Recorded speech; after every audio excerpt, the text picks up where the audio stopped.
আসসালামু আলাইকুম রহমাতুল্লাহি ওয়া বারাকাতুহ।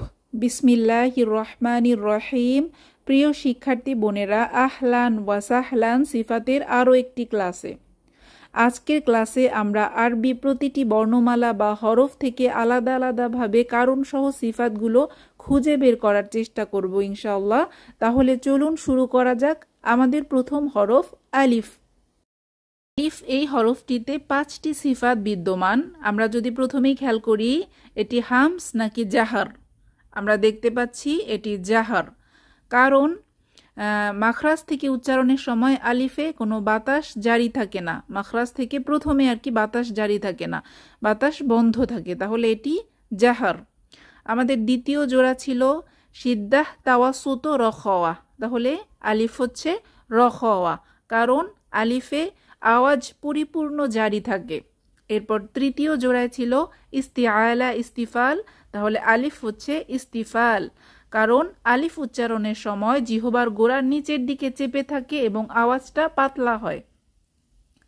এরপর আমাদের চতুর্থ জোড়ায় ছিল ইতবাক এবং ইনফিতাহ, তাহলে আলিফ হচ্ছে ইনফিতাহ, কারণ আলিফ উচ্চারণের সময় জিহবার মধ্যভাগ উপরের তালু থেকে পৃথক থাকে। এরপর আমাদের সর্বশেষ জোড়া ছিল ইজলাক ইসমাত, তাহলে আলিফ হচ্ছে ইসমাত, কারণ আলিফ উচ্চারণের সময় ধীর গতিতে জমিয়ে উচ্চারণ করতে হয়। আশা করি আপনাদেরকে বোঝাতে পারলাম বোনেরা। তাহলে আলিফ উচ্চারণে 5টি সিফাত আমরা পাই, জাহার, রখওয়াহ, ইস্তিফাল, ইনফিতাহ এবং ইসমাত। আমরা আমাদের পরবর্তী হরফে চলে যাই। পরবর্তী হরফ বা। বা এই হরফটিতে 6টি সিফাত বিদ্যমান। প্রথমে আমরা দেখতে পাই হামস নাকি জাহার। বা হচ্ছে জাহার, কারণ বাতে বাতাস বন্ধ থাকে। এরপর হচ্ছে দ্বিতীয় জোড়া সিদ্দাহ তাওয়াসুত নাকি রখওয়াহ।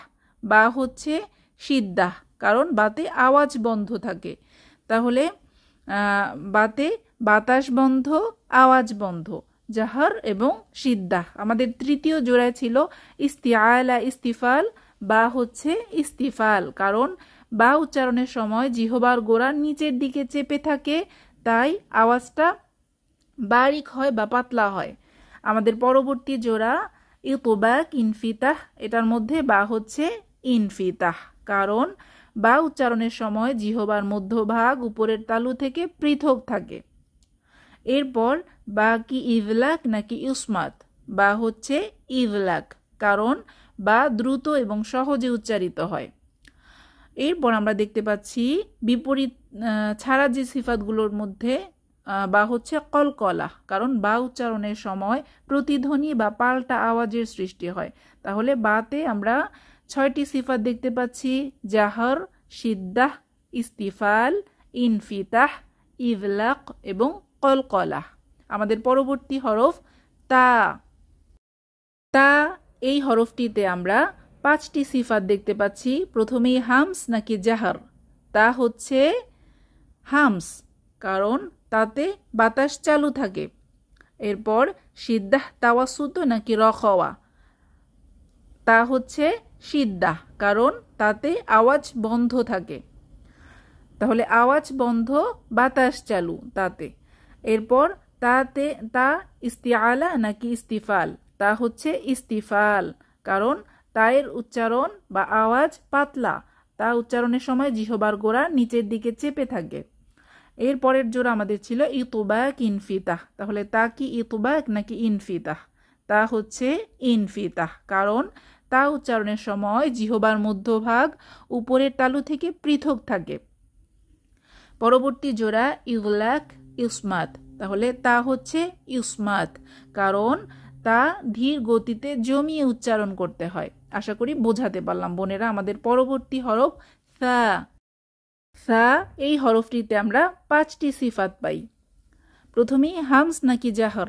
আমরা দেখতে পাচ্ছি সা হচ্ছে হামস, কারণ সাতে বাতাস চালু থাকে। এরপর সা হচ্ছে রখওয়াহ, কারণ সা উচ্চারণ করার সময় পরিপূর্ণ আওয়াজ জারি থাকবে। পরবর্তী জোড়া ইস্তিআলা ইস্তিফাল, এর মধ্যে সা কিসের মধ্যে পড়ে? ইস্তিফাল, কারণ সা উচ্চারণের সময় জিহবার গোড়া নিচের দিকে চেপে থাকায় সায়ের উচ্চারণটা বারিক বা পাতলা হয়। এরপর আমাদের পরবর্তী জোড়া ছিল ইতবাক ইনফিতাহ, এর মধ্যে সা হচ্ছে ইনফিতাহ, কারণ সা জিহবার মধ্যভাগ উপরের তালু থেকে পৃথক থাকে। পরবর্তী জোড়া ইজলাক নাকি ইউসমাত, সা হচ্ছে ইউসমাত, কারণ সা ধীর গতিতে জমিয়ে উচ্চারণ করতে হয়। আশা করি বোঝাতে পারলাম। আমাদের পরবর্তী হরফ জিম। জিম এই হরফটিতে আমরা 6টি সিফাত দেখতে পাচ্ছি। প্রথমেই হামস নাকি জাহর, জিম হচ্ছে জাহর, কারণ জিমে বাতাস বন্ধ থাকে। এরপরে জিম হচ্ছে সিদ্দাহ, কারণ জিমে আওয়াজ বন্ধ থাকে। জিমে আওয়াজ বন্ধ, বাতাস বন্ধ। এরপরে ইস্তিআলা নাকি ইস্তিফাল, জিম হচ্ছে ইস্তিফাল, কারণ জিমের আওয়াজ পাতলা বা বারিক। পরবর্তী জোড়া ইনফিতাহ নাকি ইতবাক নাকি ইনফিতাহ, জিম হচ্ছে ইনফিতাহ, কারণ জিম উচ্চারণের সময় জিহবার মধ্যভাগ তালু থেকে পৃথক থাকে। এরপর পরবর্তী জোড়া ইজলাক নাকি ইউসমাত, জিম হচ্ছে ইউসমাত, কারণ জিম ধীর গতিতে জমিয়ে উচ্চারণ করতে হয়। পরবর্তী আরেকটা সিফাত আমরা পাচ্ছি, সেটা হচ্ছে কলকলা। বিপরীত ছাড়া সিফাতগুলোর মধ্যে জিম হচ্ছে কলকলা, কারণ জিম উচ্চারণের সময় পাল্টা আওয়াজ বা প্রতিধ্বনির সৃষ্টি হয়। আজ, তাহলে জিমে আমরা 6টি সিফাত পাচ্ছি: জাহর, সিদ্দাহ, ইস্তিফাল, ইনফিতাহ, ইউসমাত এবং কলকলাহ। আমাদের পরবর্তী হরফ হা। হা হামস নাকি জাহর, হা হচ্ছে হামস, কারণ বাতাস চালু থাকে। হা সিদ্দাহ তাওয়াসুত নাকি রখওয়াহ, হা হচ্ছে রখওয়াহ, কারণ হা উচ্চারণের সময় পরিপূর্ণ আওয়াজ জারি থাকে, রখওয়াহ। এরপর হা ইস্তিআলা নাকি ইস্তিফাল, হা হচ্ছে ইস্তিফাল, কারণ এটি আওয়াজটা পাতলা, জিহবার গোড়া নিচের দিকে চেপে থাকে হা উচ্চারণের সময়, তাই এটি আওয়াজটা বারিক বা পাতলা। এরপরের জোড়া ইতবাক ইনফিতাহ, তাহলে হা হচ্ছে ইনফিতাহ, কারণ হা উচ্চারণের সময় জিহবার মধ্যভাগ উপরের তালু থেকে পৃথক থাকে। আমাদের সর্বশেষ জোড়া ছিল বিপরীত সহসিফাতগুলোর মধ্যে সর্বশেষ জোড়া ছিল ইজলাক ইউসমাত, তাহলে হা হচ্ছে ইউসমাত, কারণ হা ধীর গতিতে জমিয়ে উচ্চারণ করতে হয়। তাহলে আশা করি বোঝাতে পারলাম হা এর সিফাতগুলো। আমাদের পরবর্তী হরফ খ। আমাদের পরবর্তী হরফ খ। খ এই হরফটিতে আমরা 5টি সিফাত পাই। প্রথমে হামস নাকি জাহর, খ হচ্ছে হামস, কারণ খতে বাতাস চালু থাকে। এরপর খ সিদ্দাহ তাওয়াসুত নাকি রখওয়া, খ হচ্ছে রখওয়া, কারণ খ উচ্চারণের সময় আওয়াজ পরিপূর্ণ জারি থাকে।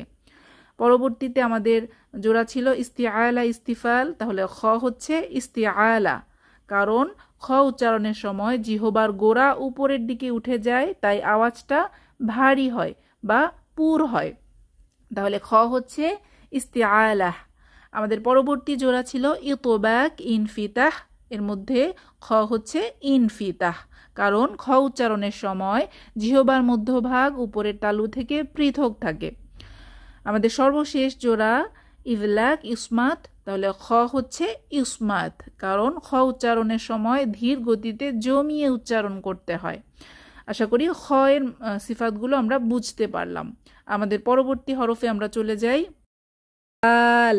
এই হরফটিতে আমরা 6টি সিফাত পাই। প্রথমেই হামস নাকি জাহর, দাল হচ্ছে জাহর, কারণ দালে বাতাস বন্ধ থাকে।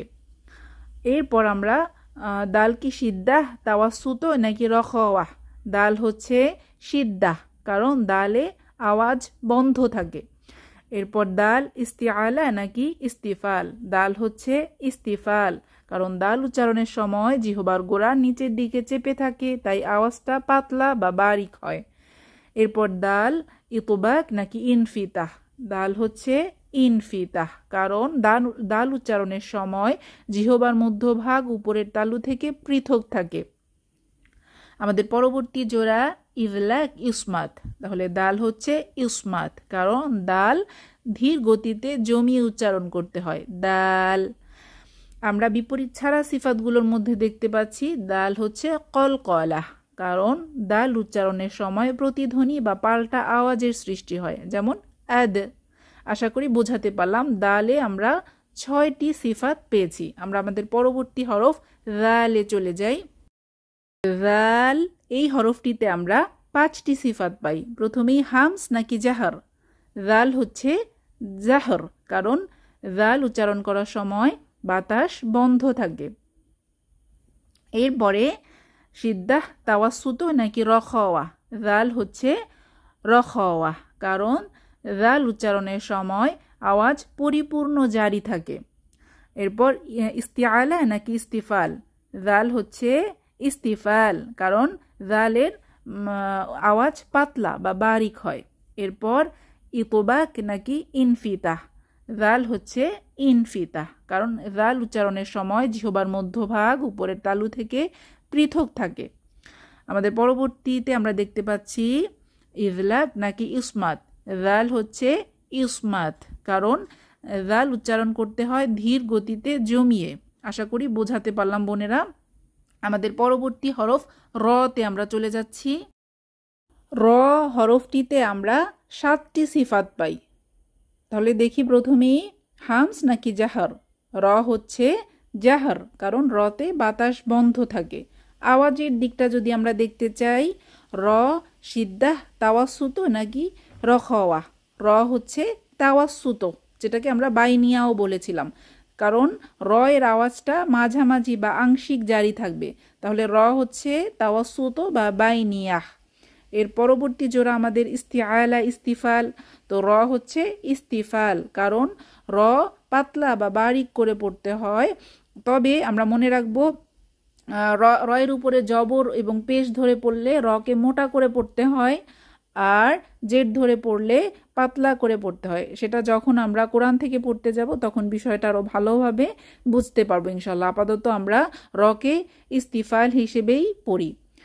এর পরবর্তী জোড়া আমাদের ছিল ইতবাক ইনফিতাহ। এর মধ্যে র হচ্ছে ইনফিতাহ, কারণ র উচ্চারণের সময় জিহ্বার মধ্যভাগ উপরের তালু থেকে পৃথক থাকে। আমাদের পরবর্তী জোড়া ছিল ইজলাক ইসমাত। তাহলে র হচ্ছে ইজলাক, কারণ র দ্রুত ও সহজ করে উচ্চারণ করা যায়, কারণ র জিহ্বা ও ঠোঁটের প্রান্ত থেকে কাছে হওয়ায় সাবলীলভাবে উচ্চারিত হয়। তাহলে র হচ্ছে ইজলাক। আমাদের পরবর্তীতে আমরা বিপরীত ছাড়া যে সিফাতগুলোর মধ্যে রকে ইনহিরফ হিসেবে পাই। আমরা ইনহিরফ কি বলেছিলাম? যে লাম এবং র হচ্ছে ইনহিরফের হরফ, কারণ লাম এবং র এই দুইটি হরফ একটু ঝুঁকে যায়। র এর কথা যদি আমরা মনে করার চেষ্টা করি, র এটা উচ্চারণের সময় জিহ্বার আগা, সামনের উপরের দাঁতের পেছনের যে অমসৃণ বা খাঁচকাটা অংশ, ওখানে লেগে জিহ্বা গোল হয়ে একটা হোল ক্রিয়েট করে জিহ্বার মধ্যভাগ থেকে আওয়াজটা ঝুঁকে বের হয়, অর্থাৎ একটু ঝুঁকে যায়, গতিপথ পরিবর্তন করে র উচ্চারিত হয়। তাই রতে আমরা ইনহিরফ বা ঝুঁকে যাওয়ার এই সিফাতটা পাই। আশা করি বোঝাতে পারলাম বোনেরা। তো আমাদের পরবর্তীতে আমরা পাই রয়ের সিফাত হচ্ছে তাকরির বা তাকরার, কারণ র উচ্চারণের সময় জিহ্বার আগাটা বা অগ্রভাগটা একটু কেঁপে ওঠে, কম্পনের সৃষ্টি হয়, তাই র হচ্ছে তাকরিরের সিফাত। তো আমরা আশা করি বোঝাতে পারলাম যে রতে আমরা মোট 7টা সিফাত পাই: জাহর, বাইয়িনাহ বা তাওয়াসুত, ইস্তিফাল, ইনফিতাহ, ইজলাক, ইনহিরফ এবং তাকরির।